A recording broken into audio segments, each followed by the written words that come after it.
Welcome to our podcast, The Words That Make Us. Consider this time with us as your excuse to take a break from everything.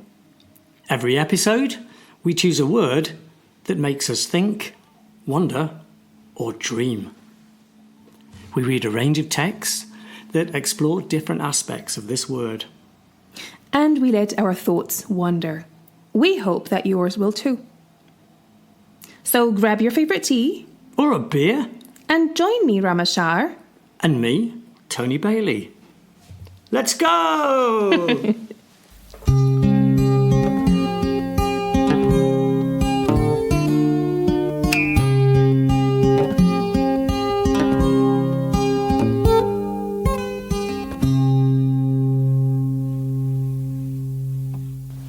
So today's episode is about music.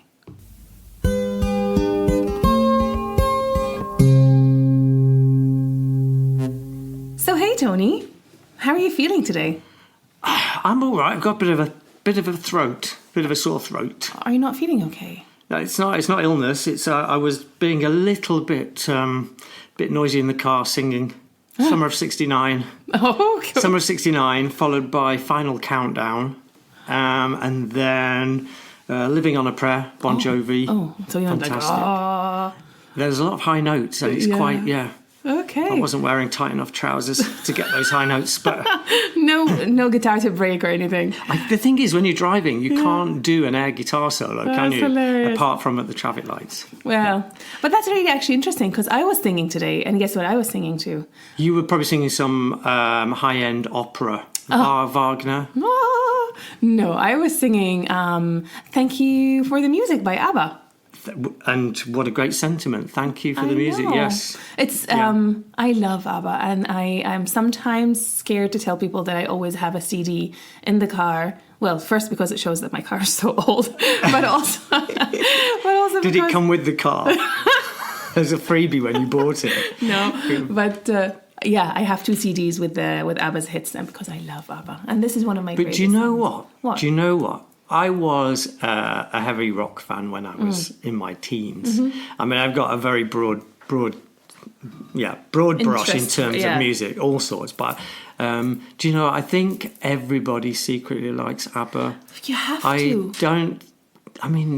What is there not to like? Exactly, I was going to say that. I mean, the lyrics are so simple yet so powerful. The music is so magnetic. It's incredible. Yeah. And Agneta was so good looking. Was she? See, as a woman, I don't find her very good looking. I really don't. Well, it's because she's not got a beard like the two guys. Yeah. No, Frida doesn't have a beard. I still found her to be the more attractive Frida one. is also very attractive. But interestingly, as a teenage boy. Yeah. Yeah, you obviously have to go for the blonde. blondie. Yeah, but maybe I switched in time. Yeah. But that thing about music in cars, though, isn't that amazing? That I never drive the car without music on. Oh my God, I couldn't. I mean, my radio or my CD goes on automatically. I don't even have to turn it on. Yeah. If there's no music in the car, there's either a sign that I'm really in a bad mood. Yeah. Or I've had a big argument. And if there was somebody else in the car and it's silent, it's that awkward silence. You have to have like that background hum of music, don't you? Yeah, but also I feel like it makes it more enjoyable. I mean, I really enjoy driving, but I find driving with the right music, like sometimes I create a playlist or something, especially for a journey or a drive, because it's although I might say, as an alternative to music, podcasts are very good. Absolutely. There's very good. Certain podcast I know that I really like. I really like, especially in the car. Yes, it's particularly good. Yeah. So but do you find that when you, if you're listening to music in the car, you're kind of...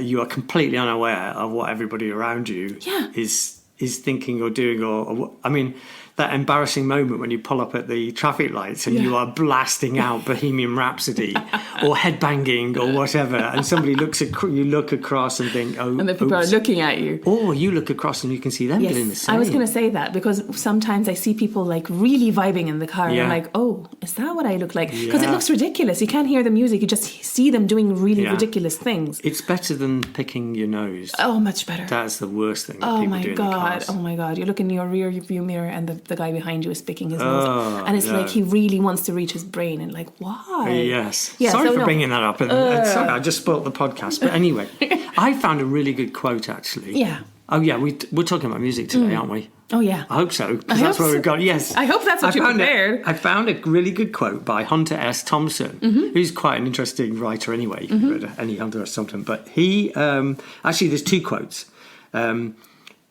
Let's read the one about music in the car. A guy called Chuck Klosterman, actually, and then I'll read the Hunter S. Thompson.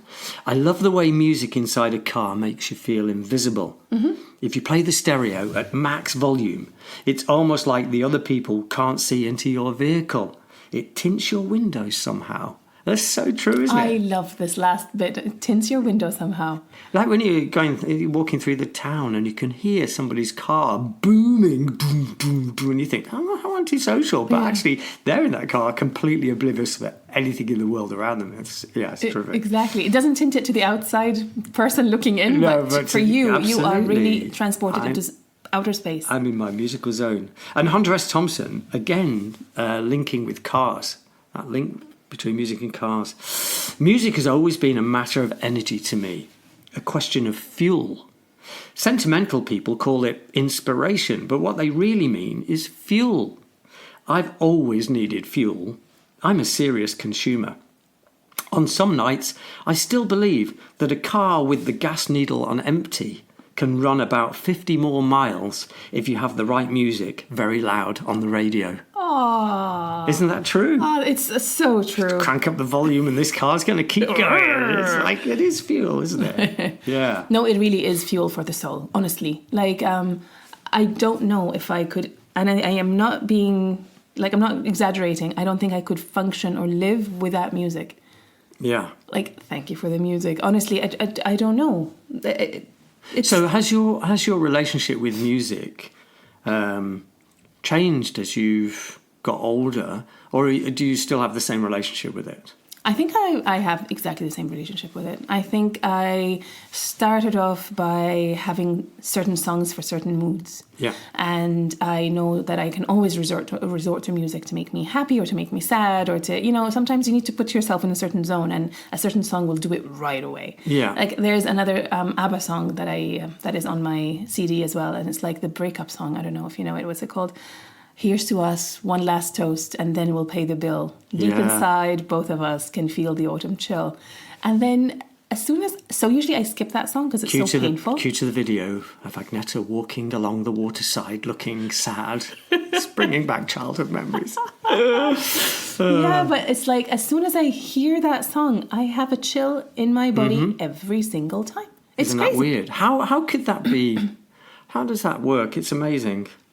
If I think about certain times of my life, I mean, the phrase, the soundtrack of your life, you could tell me a story, I'm sure, not through what happened in your life, but what you were listening to at each time. Exactly. It's incredible. It's really incredible. I feel like sometimes like these musical movies that I actually hated when I was younger, but yeah, it shows a range of, first of all, there's the love song, the beginning of love, and then there's the breakup song, and then there's the hopeful song. Yeah. And it's like all of them, they can really narrate somebody's life. It's really, really incredible. Yeah, I was thinking about, ideas for podcasts, and one of them was, my life in 100 songs. Oh. Which would be a good one. Oh. Because, you could track your life from birth to current day through a series of songs released at the time. Yeah, that's very true. It's incredible. And they'd be different for everybody, wouldn't they? Yeah, exactly. That would be the issue because a lot of my songs would be in Arabic.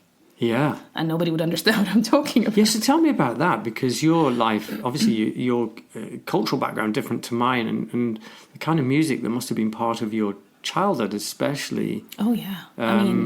How did that change, and how did you become, ABBA is not, are they big in your homeland? Or? Well, actually, when I was born in England, and so my mom was listening to ABBA when I was young. Yeah. And then she used these songs when she was doing her aerobic exercises. So I grew up watching her do sports. ABBA aerobics. And then my parents separated, and I didn't see my mom for a long time.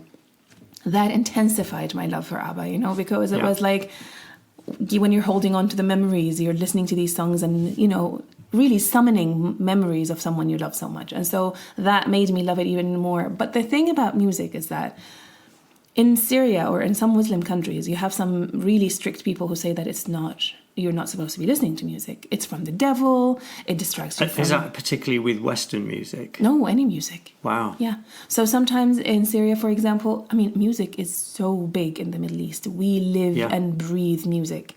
It's there all the time. But some people say it's not allowed.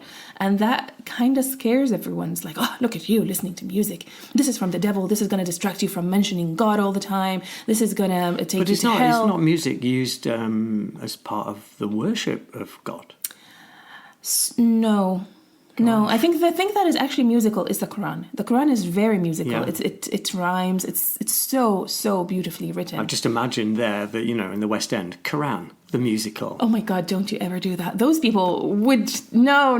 Have you heard of Salman Rushdie, maybe? Yes, absolutely. You don't want to have faced that fate. Yeah, but...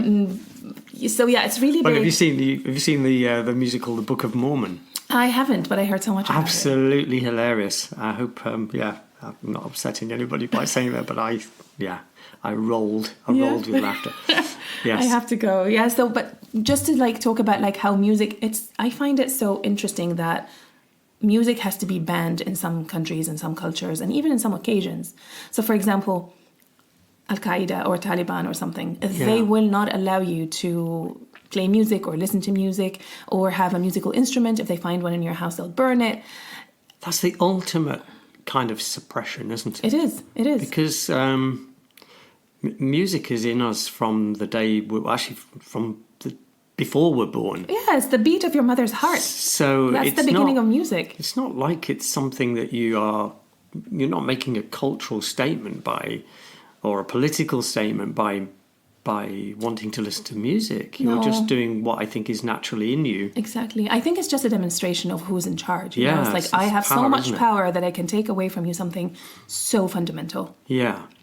I mean, it is true though that a lot of political regimes have, as a sign of their strength, have banned particular pieces of music. Go back to Nazi Germany. Yeah. There's a whole range of, in the same way as books were burned, there were pieces of music that were definitely not allowed. Yeah. Yeah. It's interesting because when I was looking at this, I was researching, it's showing that some countries ban music. And so, can I read that to you actually? Yeah, let's do it. I will put the article in the show notes. It's saying many regimes have sought to restrict Western music and cultural influences. After the Islamic Revolution in 1979, Western music was banned in Iran, said Euronews. Many pop songs were forbidden, record shops vanished, and concert halls fell silent. This, said the news site, and anyone caught with music deemed un-Islamic could be fined, lashed, or imprisoned for causing corruption on earth. Wow. Now, if you move to North Korea, outside music is banned, and Kim Jong-un has publicly condemned K-pop. Well, I'm with him on that, yeah. I'm kind of with him in that too. As a vicious cancer permeating North Korea's society, said Sarah A. Sun. And then if you move to the end, which really shocked me, it says, the UK has had its own moments of musical censorship, said Vice. It said... the needlessly discriminatory Section 63 of the 1994 Criminal Justice Act gave police the power to shut down events featuring music that was characterized by the emission of a succession of repetitive beats. Yeah, I think that was, if I remember rightly, this was when there was an outbreak of illegal rave parties. So people going to empty warehouses and putting the old drum and bass and the boom boom music, and it's really loud. Okay. So, but interestingly, that is the characterization of the music that is the issue, not the fact that people are disturbing the peace with a loud noise. Yeah, exactly.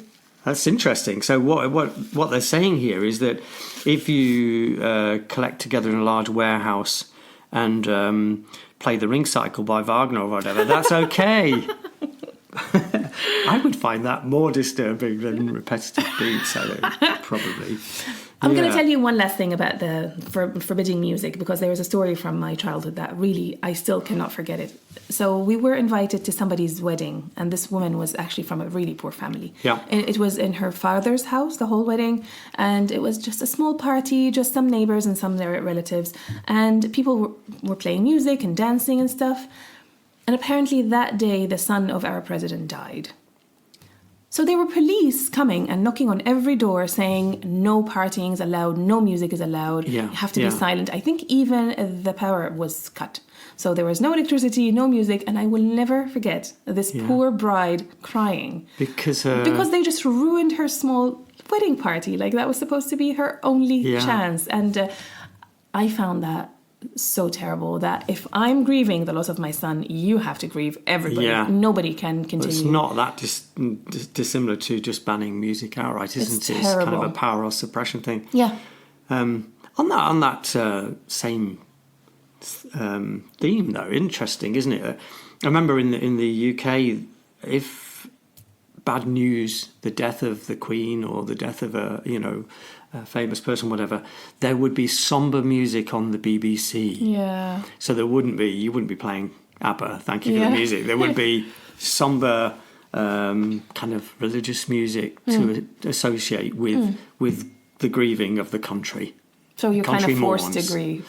And then it's a military procession. There's kind of military music to associate with power. I think it's so interesting how different types of music we associate with different kind of mood. Yeah. So at a wedding party, there's clearly, so you'd have your playlist for your wedding, no doubt. Yeah. The kind of music that you would associate with kindergarten kids. The sort of nursery rhymes. Yeah. It's lullabies amazing, even, like lullabies are like some of the best music ever. It's just angry music, put the thrash metal on, because that's really angry and disturbed sort of music. It's amazing, the alignment of music, which kind of think of it as an art form or whatever, but with the human mood, with human emotion, there is something for every part of your life. You could accompany it with music.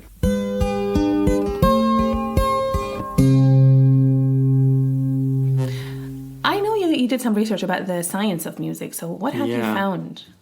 Well, this could take like 5 hours, but as a mathematician, it's just fascinating how the physics of music is so beautiful as well. Mm-hmm.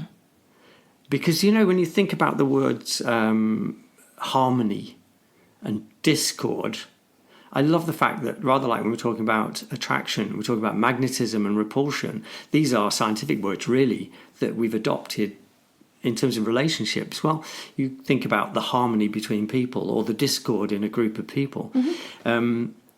And if you look at the scientific explanation for these things in music, you can see it really maps itself well onto to human beings. Mm-hmm. So what's the best thing? Where do we start? Sound is all about frequencies, waves, waveforms, and where two notes sound good together to make a chord. So your favourite chord is because the relationship between the wavelength is such that they're in a ratio that is a nice ratio. So the two notes that I think of on my guitar, C and G, two notes that go together well, they're in each other's chords. The chord sequence C to G is a nice one. Mm-hmm. Well, their frequencies, their wavelengths are in the ratio 2 to 3. Mm-hmm. That means 2 to 3, 6. Every 6 vibrations, if you like, the two notes are in accordance with each other. Mm-hmm. And that's pleasing to the ear. Whereas if you play two notes that are next to each other on the keyboard that sound terrible. Okay. So a C and a D are next to each other, they will sound really bad. I see. Because their ratio is something really nasty for the human brain. Okay. 11 to 12. Mm-hmm. 11 to 12 means every 132 cycles of the waves do those two waves meet each other again in the same place. Okay. I'm not sure I understand any of that. That's very mathematical. It's a beautiful thing. Yeah. And if you then map that onto human beings, people who are in harmony kind of meet each other, sort of, they correspond, they're in in alignment with each other. They kind of almost morph into regularly. each other, yeah. Where there's discord, everything doesn't line up. Yes. Or it does only very, very infrequently. Okay. So yeah, I love the fact that again we're taking a scientific, concept and describing human beings in the same way. And something so beautiful like this, that actually there is a science to it. I find that interesting as somebody who can't read music and unfortunately never learned. Well, one other thing to add to the science thing, because you think of everything scientific being really pure. Yeah. But have you ever, those horrible ringtones where it's just electronic. There is nothing in the note there that's beautiful because it's too pure. And in real music that doesn't sound like that, it's because of the impurity in the wave. So like when you pluck a guitar string, it reverberates. It's reverberating, so it's about the instrument that it's reverberating in, and the fact that the first vibration is probably louder and has a different tone. So every musical instrument's got a different timbre and has a different sort of tone associated with it, and that's where the beauty comes from it. Yeah, and where a lot of electronic music doesn't have the same emotional response because it doesn't have that variety. Yeah, interesting, right? Cool, really cool. Speaking of music and where it originated from, I went and looked, and I had a suspicion I knew where the oldest piece of music came from. And guess where it came from? ABBA. No, it came from modern-day Syria. Wow, gosh. So, and we will put this... and are you going to sing this song for us now? Yes. No, we will put this in the show notes so you can listen to it. It's actually it's a bit haunting. Yeah. It's very, very interesting. And it's also interesting because years ago I had heard a recording of what they thought this music represented, because of course it wasn't written in how we write music today. Yes. It has its own system of writing music. And the two pieces of music that I like, the one I found last week and the one I listened to many years ago, are not very similar, which is really interesting. So it says here... What kind of musical instruments were being used to play this kind of music then? Or was it sung? I think that was music, not sung. I think it was something, they call it the lyre. It's like a harp. Yeah. I think that was the instrument they played it on, but if I'm not mistaken. But this is definitely what it was played on this time. Yeah. Like now in modern days. So it says the Hurrian hymn was discovered in the 1950s on a clay tablet inscribed with cuneiform text. It's the oldest surviving melody, and it's over 3,400 years old. Wow. The hymn was discovered on a clay tablet in Ugarit, now part of modern-day Syria, and is dedicated to the Hurrians goddess of the orchards. The goddess of the orchards. Wow. Nikhal. The clay tablet text, which was discovered alongside around 30 other tablet fragments, specifies 9 lyre strings and the intervals between those strings, kind of like an ancient guitar tab. But this is the only hymn that could be reconstructed, although the name of the composer is now, of course, lost. Yeah, so wow. I really like that piece of music. It's actually quite nice, and I hope people listen to it. How would you describe it if you were comparing it to other music forms? I would say it sounded to me similar to the music you would see in movies from ancient Greece. You know, this like played on the harp, you know, something like that. But as I said, there's something to it that's quite haunting when you listen to it. So I found it really pleasing to the ear. And it's really interesting because I'm sure this is not the only or the oldest, but this is the oldest piece that has survived, that you can actually read the whole of it. Well, I'd be really interested to know. You talked about the lyre and the gap between the strings. So again, as a guitar player, I know about the 6 strings of a guitar and how they relate to each other, and they are all based on the scales that we have in the Western world. The seven notes, A to G, and then there are the sharps or flats in between, gives us 12 notes in total. So the 7 notes, this is the do re mi Sound of Music thing. That's what we think of as a scale of music. And so in the Western world we have split up all of the sounds that we make, because we like to measure things on a scale. So we've done the same with sound, and we've split it into these different layers or levels based on what noise we make. And they're an octave apart. So if I make a note and then I make it an octave apart, they're 12 notes different. And then we found a musical system to write that down. Yeah. Really amazing. Really amazing. But other cultures have a different set of notes and a different set of scales and a different notation for writing down their music. Yeah. So if you go to China or Asia, they have just a 5-note scale. Oh, really? And some of the Indian music has particular notes that are not reflected in we can't actually access it. You'd have to do, on a guitar, you'd have to do a bit of a string bend to get just the tone that is in another scale. That's fascinating. It's amazing, isn't it? It's really fascinating. So it's like the way that we decided to reflect our music is a cultural thing based maybe on the language we use or the tone of our voices. It's very much like the languages we speak. You know, you can translate things, but you cannot translate anything 100% accurately. Yeah. And it just shows how beautiful and I don't know, versatile. So if you wanted to play a Chinese folk tune, you could do that just playing the black keys on the keyboard. Wow. You don't need the white ones. The white ones. Wow. Because their scale has only those 5 pitches. Interesting. I was also watching, what was it? No, Killers of the Flower Moon, the movie. And I was listening to the music that the Native Americans had and how they played music at funerals and at everything.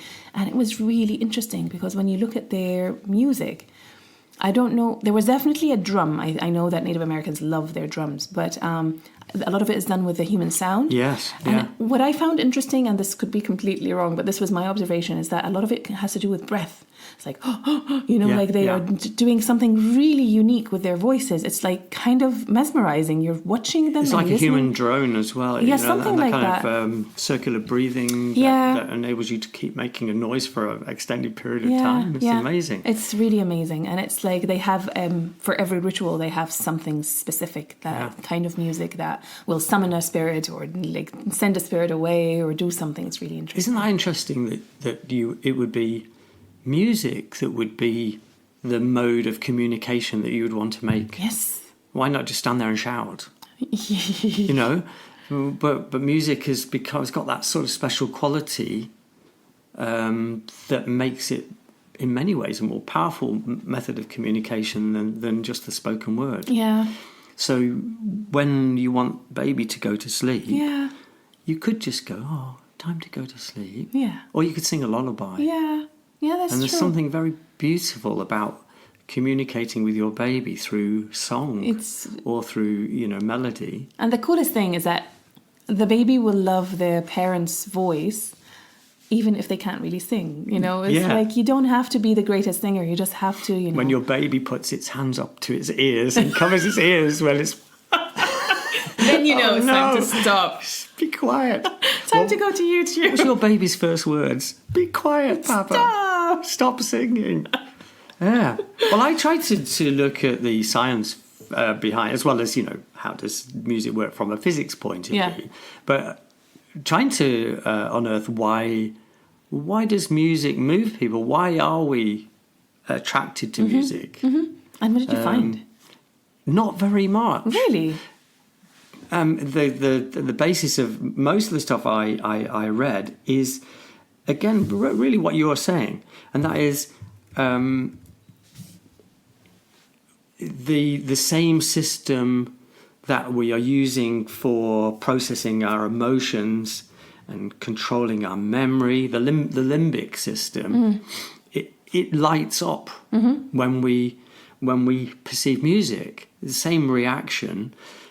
The same triggers of pleasure and well-being that you get from the voice, so that lovely soothing voice of the parent to the child, or the shouting, whatever, you get the same reaction in the musical form. So it's as if you were translating the spoken word into a smoother, more rhythmic form in music. Yeah, exactly.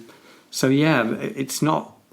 There's no one explanation I read that said, "Oh, this is what triggers exactly the response." why people like music. Yeah. Can I also say that I really like, there are some people who, when they're speaking, you feel like there's music in their speech. Yeah. And I think also that's the best thing about poetry, is that there is music in poetry, and that's why people write poetry or read poetry, because of that rhythm in it. So I think humans are drawn to rhythm. You know, you listen to, for example, a waterfall, and you're right. You know, there's something, that rhythmic thing, the heartbeat of someone. They say like the highest intimacy you can have is like when you're listening to somebody's heartbeat, or when the baby is breastfeeding and listening to the mother's heartbeat, or like there's something about ding ding ding that we really enjoy and we really love. It's interesting, isn't it? And the beats per minute of a piece of music have such an impact on your response to it. Mm-hmm. So when you do hear some really fast rhythm, immediately you feel your heart racing to kind of align itself with that. And you can't stop yourself from dancing. No. Well, I can. No, I can't. If I go to the gym and I'm listening to that music, I really wonder what people are seeing me do with my body. Wow, gosh. And another interesting thing just about our response to this is how even when your mental functions are damaged, so people with Alzheimer's, for example, those people in particular forms of dementia, often they can still remember distinctly music. That's amazing. And words to songs. Yeah. So you see, like a popular thing at an old people's home would be to have everybody sitting around in a circle singing songs from their childhood, and they'll remember all the words of those songs. And they'll probably get up and dance as well, whereas they probably couldn't remember what they did half an hour before they started singing. I remember seeing a video of the crooner Tony Bennett. No. He's one of the Brat Pack type singers. Okay. I think originally Italian-American. Frank Sinatra style. Yeah, exactly. But a real crooner. He did some songs with Amy Winehouse before she died. But he... and forgive me if I'm wrong for anybody listening, he had Alzheimer's, but he was still touring, and he was standing at a microphone, and clearly it was a little bit sad to watch because he was clearly out of sorts. Yeah. And he had a lady with him who was obviously close to him. I don't know if it was his daughter or a close friend, but she would sort of hold his hand and say, "Shall we sing? Shall we sing the song? Shall we sing Fly Me to the Moon now?" And he'd go, okay. And then the music would sound, and then he'd sing it. Really? And he'd sing it like he'd sung it when he was, in his 40s or 50s. And, where does that come from? Fascinating. Amazing, isn't it? Yes. Wow. And how good are you at recognising music? Very good. I can recognise music from, like, when it starts playing, most of the time. The funny thing is, though, I can recognize music. I think I have a good musical ear. I can sing. I'm not the greatest singer, but it is hilarious listening to me sing because I'll make up the words as I go. I'm exactly the same. And they rhyme and they sound perfect, but they sound so funny. Yeah, well, when you're in your car for nobody's listening, it's okay.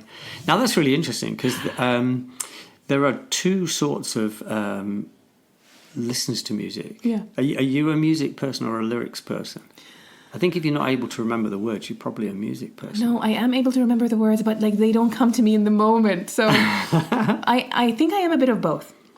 There are songs I listen to just for the beat, and there are songs I listen to for the poem.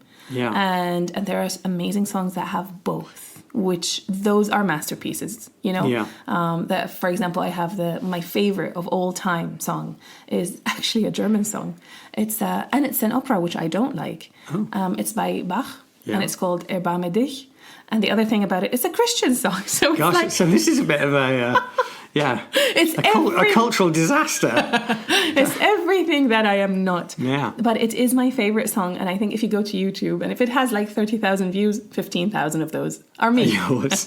Because I listen to it every single day, at least once. I tried to find the science behind, why is music so memorable? I used to play a game with my kids in the car.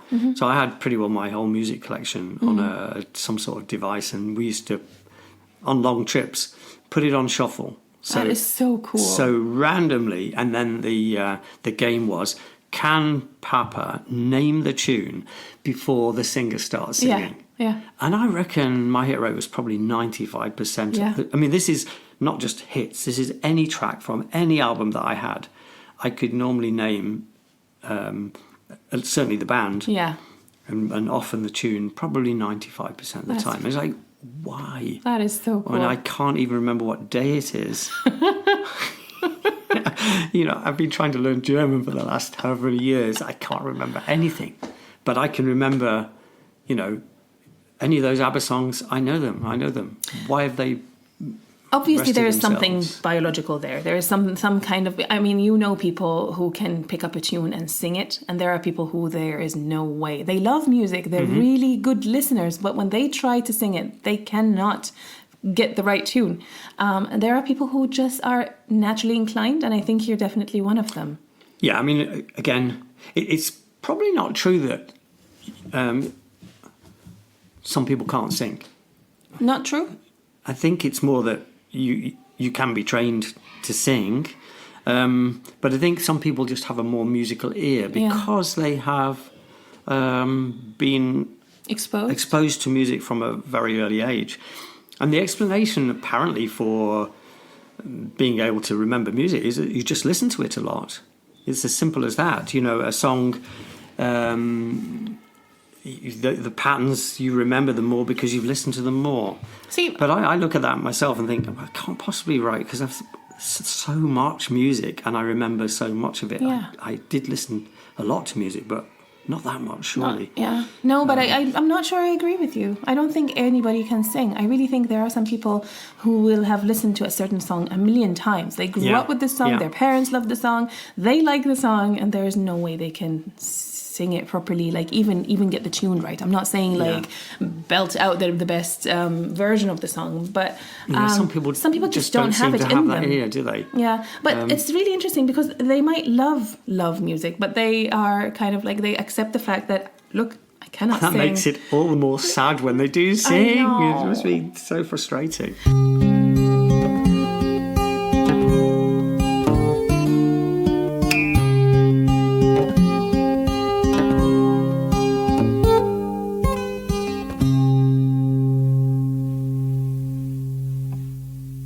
Did you know that there are some people in the world that actually do not like music? I did not believe it, but then I was talking to somebody once, and I said to them, so of course you like music, right? And they're like, actually, no, I do not. It means nothing to me. I have met one or two people who I thought, gosh, they're a bit miserable. They don't like music. Is that true? Is it a true condition? Yes. So I went and looked it up, and there was an article on The Atlantic. It's called Inside the Heads of People Who Don't Like Music. Okay. It says here, roughly 3 to 5% of the world's population that has an apathy towards music. Oh, there is, yeah. It's what's referred to as specific musical anhedonia. So when you're anti-hedonia, like you don't. So what it means hedonia is that like hedonism? Exactly, Right? it's from there. Okay. Exactly. Wow. So different from general anhedonia, which is the inability to feel any kind of pleasure and which is often associated with depression. In fact, so anhedonia... That sounds like what I've got there. Oh, stop it. Stop it. You like come it. every day with the biggest smile on your face. Don't like anything. I don't like anything. This food, beige. Yeah, my clothes, beige. Yeah. So anhedonia in general is the inability to feel anything, to feel any pleasure. But musical anhedonia, you can guess, means that you can't feel any pleasure from music.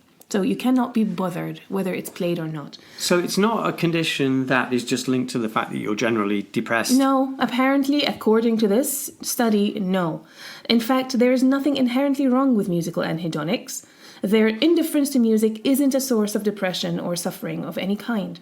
Previous research shows that the vast majority of people who enjoy music show an increase in heart rate or skin conductance, where a person's skin temporarily becomes a conductor, this is skin conductance, of electricity in response to something they find stimulating. Musical anhedonics, however, show no such physiological change to music. A recent study published in the Proceedings of the National Academy of Sciences took these findings a step further by studying neural response to music, and they found none. So they had a study where they took people and showed them, like, made them listen to music, and they felt no heart change or any skin conductance or anything. But then they showed them other things, like, I don't know, a movie or something happening, and then that did happen. And so it's only music that they find, It's so interesting the way the brain works. Or in this case, maybe it doesn't work. Or doesn't work. How sad that must be. That is like a life void of colour. Yeah.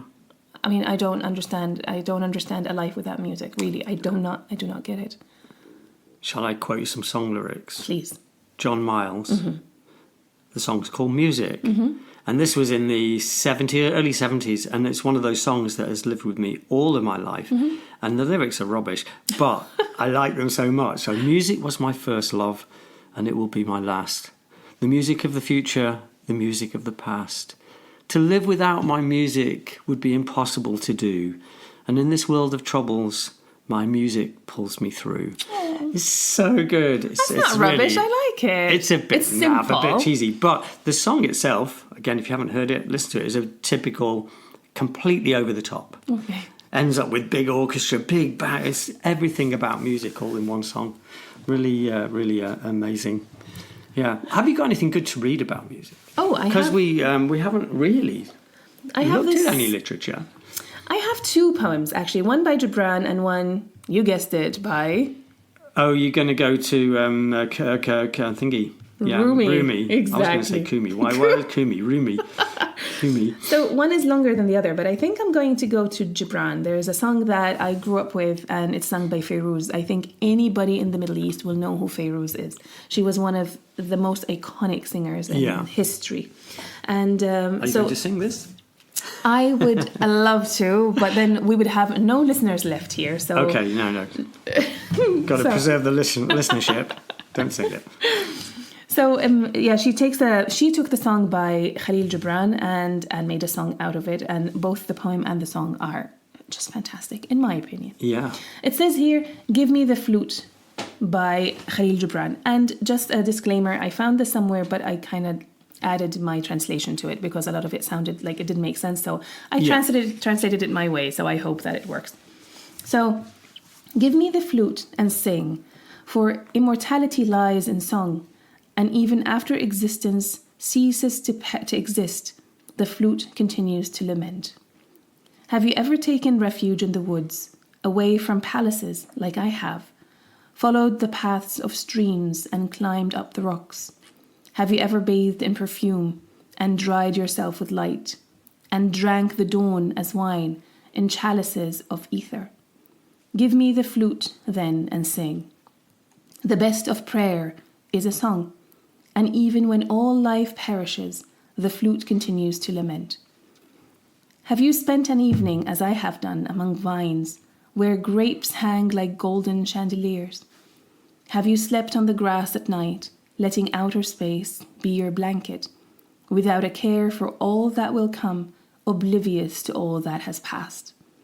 Give me the flute then and sing, for in singing there's justice for the heart, and the flute continues to lament after all sins have perished.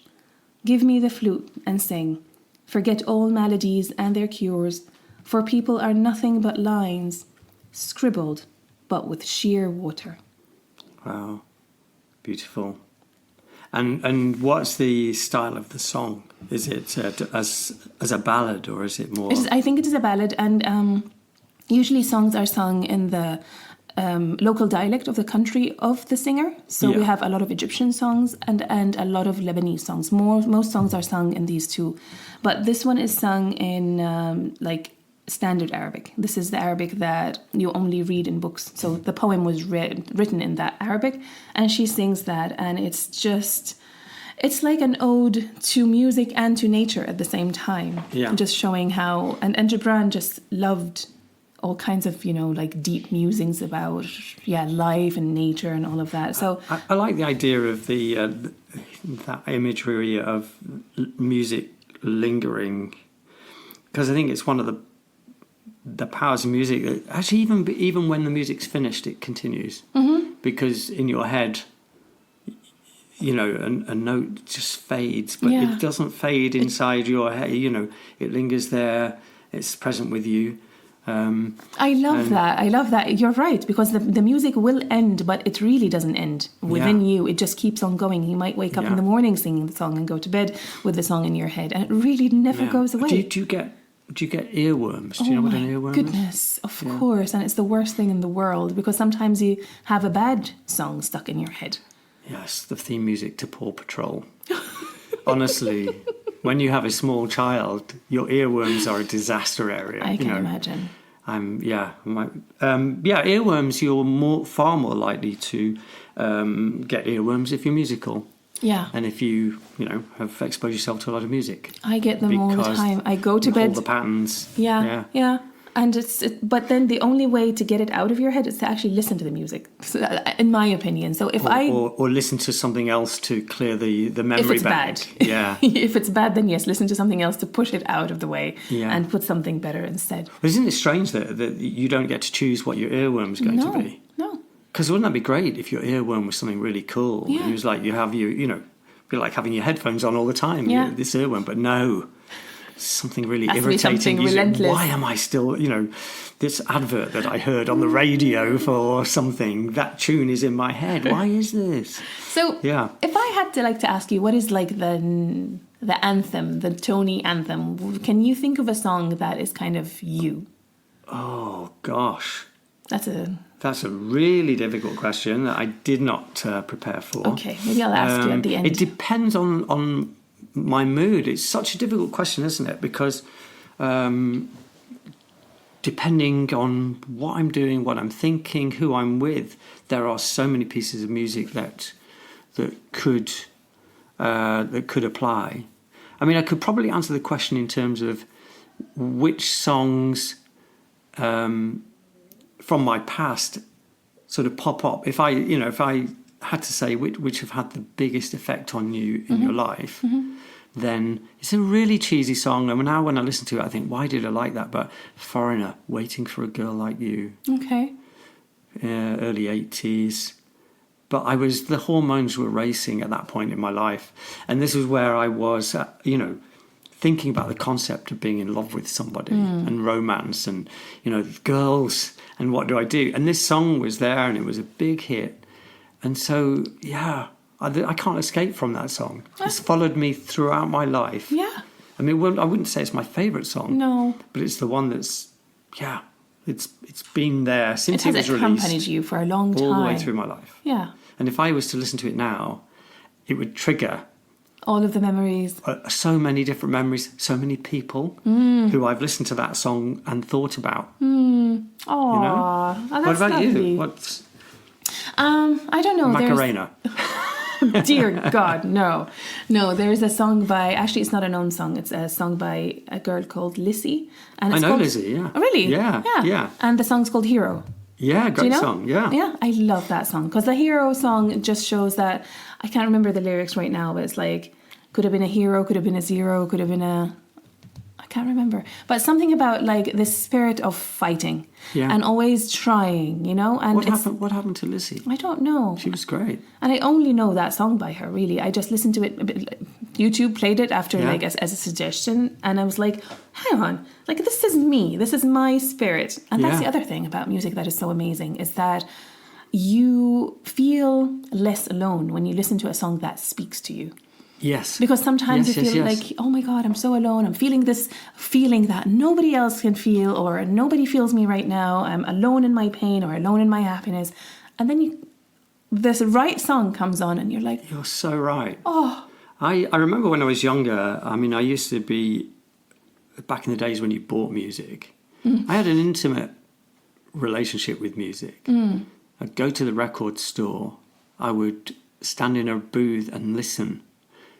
You could listen to the album first to choose. So Saturday afternoon activity for me would be going to Virgin Records in Manchester. Which age was this? I was in my early 13, 14. Okay. I'd go and listen to music. I knew the guy behind the counter. He'd pass me stuff and say, give this a listen.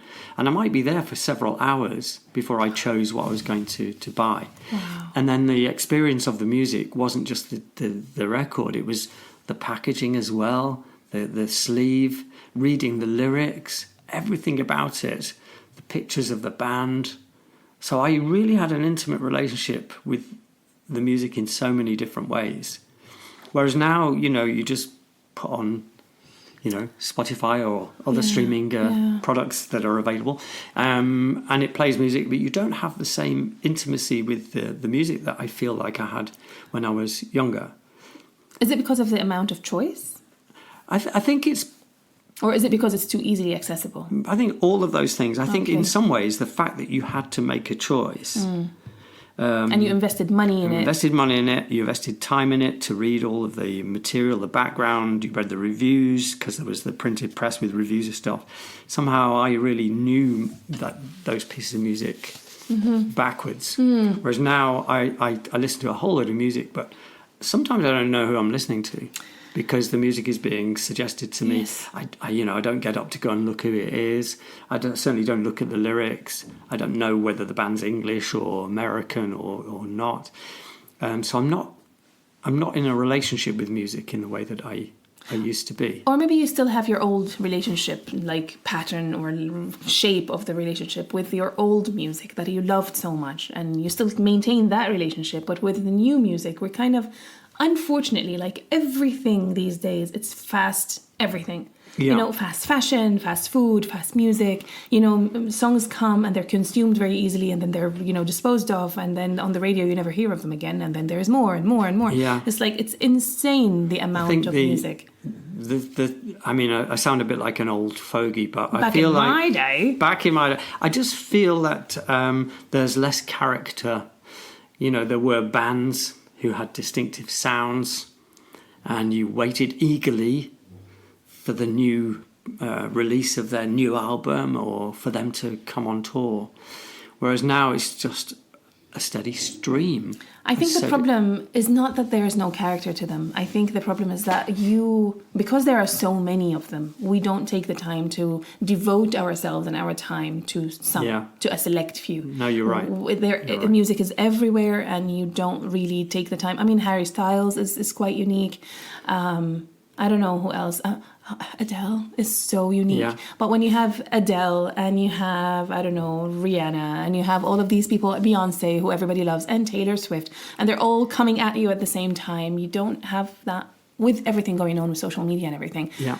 You don't have that time to devote yourself. I feel that I used to have the choice as to who I was going to listen to and align myself with, whereas now I think a lot of that choice has been taken away. And, especially if I'm lazy and I just put a device on that, and it shuffles random stuff that it wants me to listen to. I'm not really in control of it anymore. Exactly. So I'm a passive consumer, consumer of it. Yes.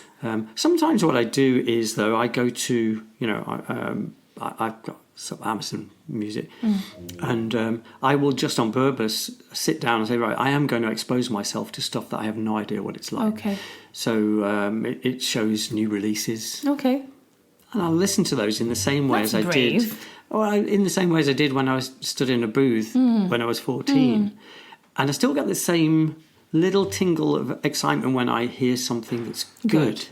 Because there's something in the discovery that's quite exciting. Yeah. So I like that. That's really cool. And that's very open-minded of you, because for me, I feel like I am listening to music mostly either from what I have loved before, or what's coming on the radio, because those are the hits, right? Yeah. You don't listen to everything that comes out. It's just the radio selects for you the hits of the hits, and they put those on the radio. And I mostly like those. Well, if you look at the statistics about what people are listening to on Spotify or Amazon, whatever, it is all of it is Adele, it is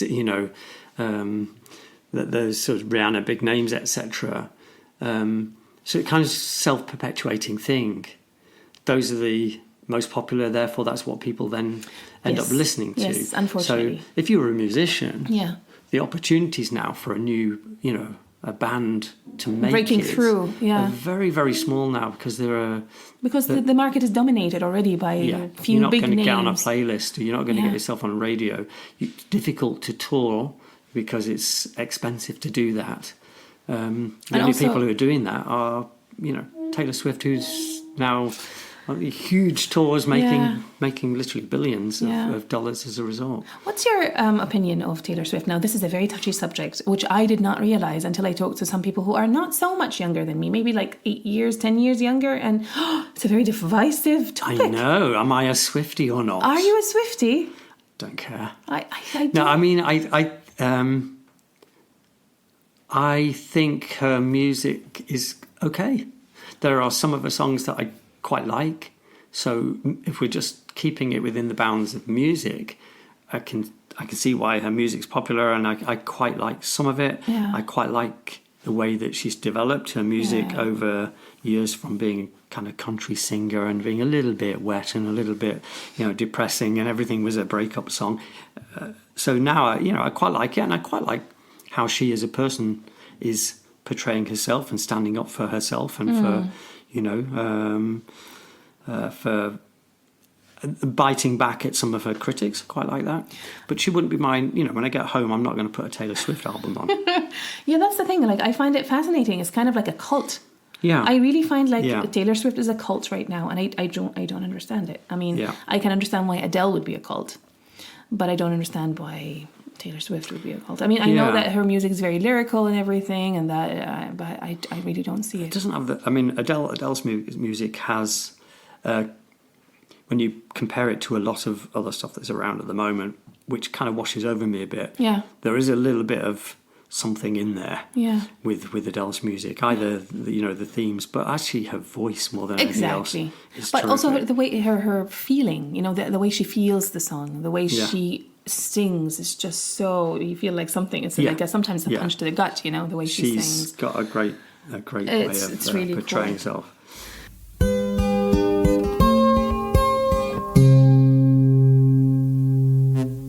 So, how are we doing with time? We've got a little bit of time to finish. Do we want to talk about our standard things? What does anything about music in the Quran that you want us to talk about? That's the interesting the Bible, thing. So I'm going to tell you what the Quran says about the music, about music. Yeah. And then you go. That's because I don't have much to say. There is not much to say. Looking at how some Muslims say that you're not supposed to be listening to music, you would think that there's a lot in the Quran about music. Yeah. And there is nothing. I think one of the beautiful things about the Quran is that it's very kind of open, and you do what you think is right in a lot of the things. There are some things that are clearly forbidden, things that are clearly allowed, but music was not one of them, and I don't understand why people would say listening to music is not okay. So it's the context of when and how you're listening to it that's probably more and important what's the purpose? Than the music itself. Yeah, exactly. So I don't know. Like, I'm just gonna say one thing, that there are Zar parties, you have them in Egypt. Yeah. And apparently this is an African thing that they got from Ethiopia maybe or something, and it's like permeated into the rest of the African countries. Zar music is bizarre, to make it rhyme. Right. Very good. You could write a song. I only saw it in movies and then read about it the other day. It's mostly like they put you in a trance. So a lot of people get together and then they start with a tambourine, I think. And they have a slow beat at first, dum, dum, dum, dum. And people are going around in circles. And then it goes dum, dum, dum, dum, dum. And people are running around. It's crazy because they are in a trance, and some of them actually faint in the end. And these rooms are so stuffy, and people are like so sweaty, and apparently it's to get the jinn out of you. I don't know. It's something crazy. You can liken that to going to a rave where the music is booming and thumping out and almost hypnotic of trance-like state that you end up there. Yeah, I think this has a mystical thing in it too, though. There is a purpose of it to kind of purify, your soul or something. But I think it's a pagan thing, to be honest. Yeah. So that's why some Muslims also look down on it and say this is a pagan tradition and you're not supposed to do that. So whereas in the if you went to a monastery, monks would be chanting in a similar sort of way. I know. But more But more contained. They wouldn't be going round in circles, sweating and fainting and all of that. I've never seen a sweaty monk. No. Okay, so what did you find? Well, the Bible refers a lot to music, but primarily as a profound method of praise. So praise the Lord through music and song. Mm-hmm. So it definitely wasn't something that was portrayed as wicked or sinful. Praise the Lord in a loud voice with songs and praise. In fact, in the Old Testament, there's a whole book, the book of Psalms. Mm-hmm. All of those psalms are to be sung. Yeah, exactly. And I remember, quite interestingly, I used to be a choir boy when I was a little boy. And I always hated that part of the service where we had to sing one of the psalms because they were really difficult to sing and the tune was always really difficult. But most of the key parts of the service were to music. Mm-hmm. So the Magnificat, the Benedictus, the Te Deum would all be sung in the song form. So very important part of the worship process in the Bible, really. Yeah. Did you find anything about Stoicism? Yeah, I did, because my going in position with Stoicism was Stoicism's going to be anti-music because it gets in the way of making rational decisions. Don't enjoy yourself it makes with it too music. Emotional. Okay. But not really that it's anti-Stoic. So you think, Stoics shouldn't have music in their life because it distracts you. It puts too much emphasis on your emotional response. Mm-hmm. But there's nothing in Stoicism that actually says that. Mm-hmm. And Marcus Aurelius is praising art and music and creative forms. Seneca, who we spoke about several times, wrote multiple plays, poetry, which had music in them. And it's seen as, Seneca says listening to music is good for you because it relaxes the mind, so it's more likely to cause you to react in the right way. So I think for Stoicism, it's more about if you're using music in order to enable you to focus, like you'll sit there with your headphones on. Yeah. Right? Yeah. Because it means that you can focus on the task in hand through music. Then a Stoic's not going to say, no, you shouldn't be doing that because the music's distracting you, because it's not. It's making you... It's really helping me be in my zone when I'm trying to focus on something. And I have a playlist for my focus. It's mostly classical music. Yeah. Actually, it has to be music with no words. Yeah. Yeah. Interesting. So you listen to both classical music and pop music? Oh my God, I love classical music. Yeah? Like when I distinctly remember the moment I discovered the Moonlight Sonata by Beethoven. Yeah. When I was in grade 8, I looked at my parents' old cassette tapes and I listened to all of them and I really liked them. So for example, I love Chopin. Yeah. I love Vivaldi, the concertos. Yeah. And then I found this Moonlight Sonata by Beethoven and it left me in awe. Like, that's the only way I can say. At what age did you expose yourself to classical music? I would say 12, 13. Yeah. Yeah, that's when I started to really love it. And it has continued until now. Tchaikovsky is awesome, Chopin. And then when I watched the movie The Pianist, my love for Chopin, increased. And I still listen to the soundtrack of The Pianist almost every time I try to focus, write something, then that's what I would listen to. Yeah, I don't go to classical music as much as I should do. It's a lot easier to go with pop music. But when I do, the emotional response is 10 times greater than if I'm listening to sort of more contemporary It's so music. visceral. I think classical music is really visceral because there are no words. It's touching something really deep within you. Yeah. And you can maybe tweak it to kind of match whatever you're feeling at the moment because there are no lyrics to dictate how you should feel, I can ask you a personal question then, linked to that. Yeah. So when you were in labour with your two children, did you listen to music? The first time, yes, because my labour was really long. And what music did you use? Because I find it amazing that music can be used therapeutically, almost like a pain relief. Yeah. They told me beforehand, because this was a great hospital in Munich, they said, bring with you whatever music relaxes you and makes you happy. So I brought a CD that had been given to me by a friend. It's called Buddha Bar. Okay. And Buddha Bar was just a mix of different classical, not just, I don't know what exactly it was, but a lot of it was classical music done in a different way. So not with traditional instruments they would be played hip-hop drum with. And bass version. No. No, they were very visceral. I think the only way I can describe it, very mystical, very visceral. That's the music that I the second time was a cesarean, so there was no time for that. Yes. Okay, that's really interesting. I'm again in my reading about music, that idea of music being something that could be used for pain relief, could be a comfort to somebody when they are close to death. Absolutely. I mean, actually, if I'm close to death, play me some music, because it could take my mind off the dying bit. Yeah. Thank you for the music. No, don't do that. No, wake me up before you go. That would be good. No, that's awesome. That would be great. Actually, there is a joke about that, as somebody had asked for "Careless Whisper" by George Michael, and when their coffin was supposed to go into the furnace at the crematorium, and the person played the wrong track and played "Wake Me Up Before You Go." Anyway, things like vibroacoustic therapy helping motor function in individuals who've got cerebral palsy. Wow.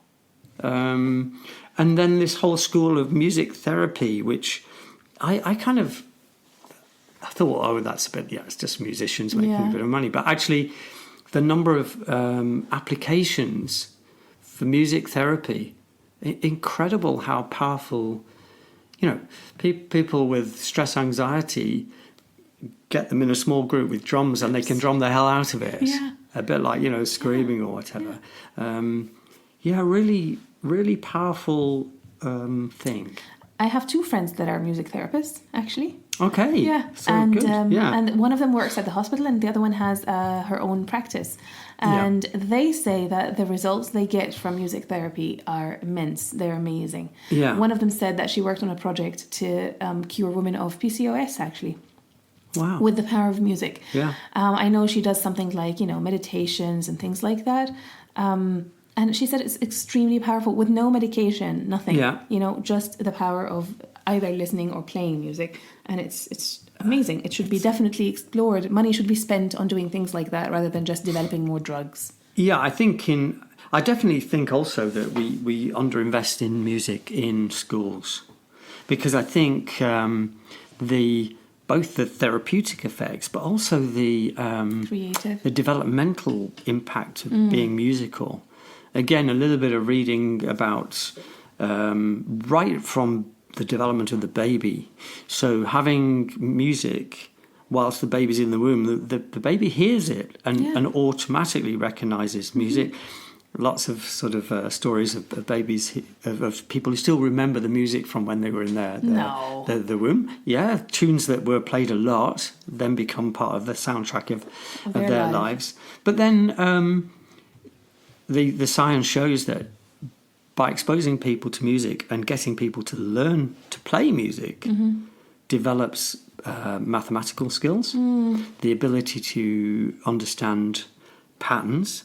It improves your memory. Maybe logical thinking as well. And then a lot of the side skills that go with having to learn a musical instrument, like resilience, having to avoid, the disappointment and the failure that you have to go through in order to gain mastery. Yeah. And then when you get a little bit better with a musical instrument and you're playing with other people, the ability to collaborate and understand your position and role within a team, and not just being about you. It's incredibly powerful. And I can't understand why funding for music is so low in schools, and why it's not given a more prominent role? That's a very good question, actually. Yes, I agree. One of my biggest regrets in life, through no fault of my own, I'm not able to play an instrument because like there was 7 of us at home. Yeah. And I kind of pitched the idea of learning to play a musical instrument, but I didn't push it because I knew there were 7 of us and we could not afford to learn to play an instrument, all of us. And so, and it's kind of too late for me now. So no, it's never too late. It is. Honestly. I'm an old woman. No. Yeah, but the thing that I could have done, and that would have been my responsibility, is to cultivate my voice, because I did have a very good voice at some point, and then I just let it. I mean, I scream in the car. That's not really singing. That's the thing. Probably I regret most is that the money I've spent on all sorts of other things, but I've never spent money on proper vocal training. And I've done lots and lots of singing. Yeah, I know. And lots of musical theatre and whatever. But I would love to have had somebody really work with me on my voice Train to your develop vocal it. cords, yeah. Maybe I should do that. Maybe you that's should something I should still. think I mean, about. we listened to you play sing "Fly Me to the Moon" the other day. Yes. And that was amazing. It was, although it wasn't me. Well, yeah. I mean, it's so fascinating. I don't know, like the listeners will not know what we're talking about, but the intercom came on at school the other day, and they said, here's a teacher that has left a huge impact on the students, and the students would like to play a song sung by him. And then Fly Me to the Moon came on, and I was like, that's Tony. That's Tony. And so I went to the staff room, and you were sitting there shaking your head. Going, and oh I dear. said, oh my God, look at you. You're singing. And you're like, that was not me. Interesting, just in terms of the theme. So this was generated by one of my students, and I was really happy, and it was great fun. It was generated using artificial intelligence, sampling my voice from some YouTube videos, and then mapping that onto Frank Sinatra singing "Fly Me to the Moon." And it's very, very weird and a little bit uncomfortable for me to listen to it, because it is me. Definitely you, yeah. But for me, it doesn't sound right, partly because I know that it's not me, but also an artificially produced version of me does not sound musical. Do you know what I mean? And that worries me a little bit for music going forward, because real music has got blemishes and has got it's not perfect. Little idiosyncrasies. I mean, if you listen to John Lennon singing, he's got a very distinct, this is John Lennon's voice, and he makes mistakes. He doesn't always quite get it.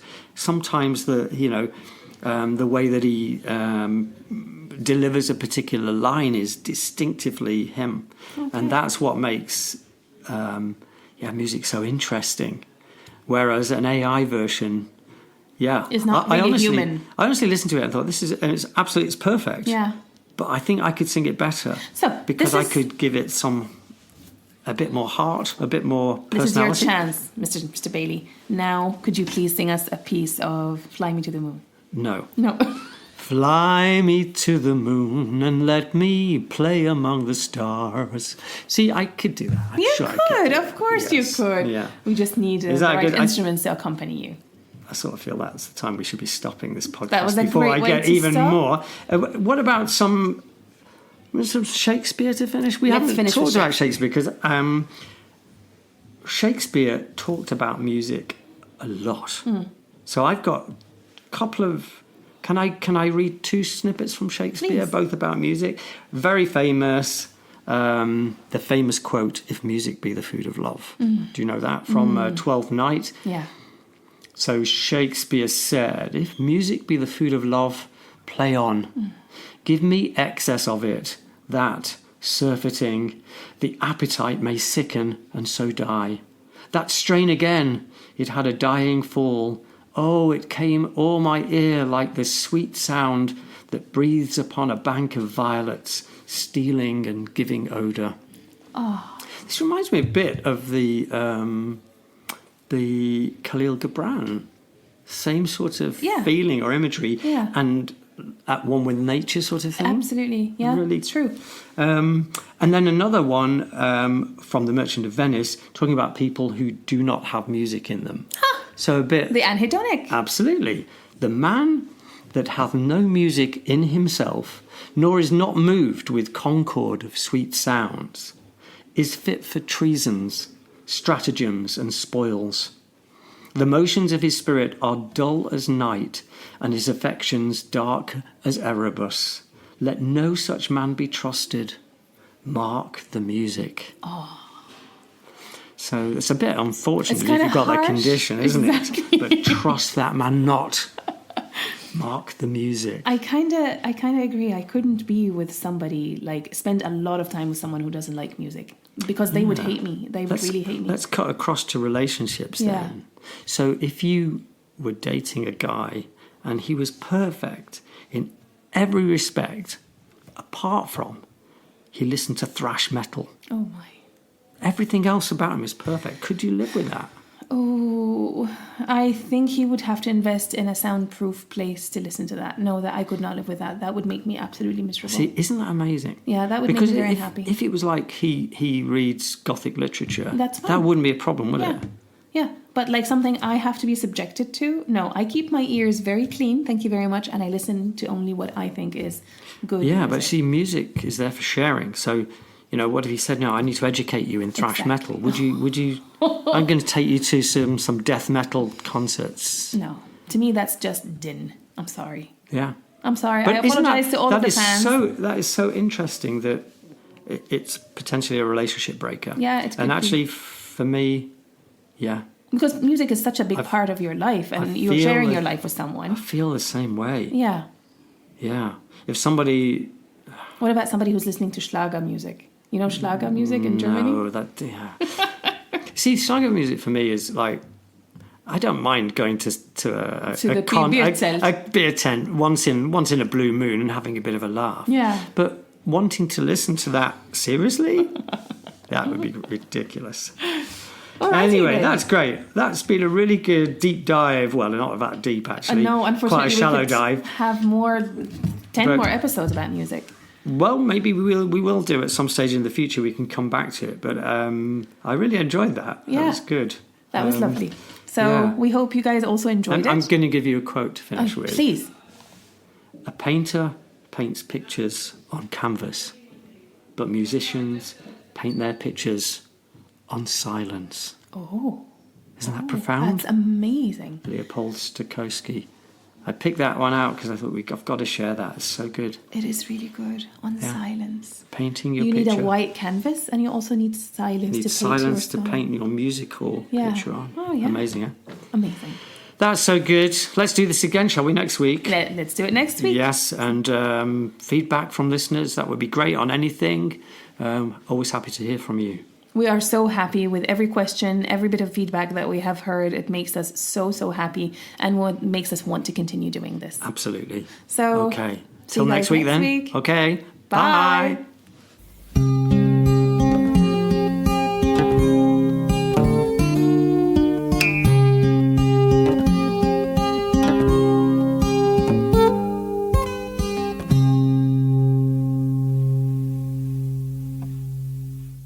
We hope that you've enjoyed listening to the readings we chose for you today. And that our musings have ignited your thoughts. If you've enjoyed this episode, please share it with your friends and those you think would enjoy it. If you have any thoughts, suggestions, or any kind of feedback, please send us an email using the email in the show notes. We'd love to hear from you with the words that make you.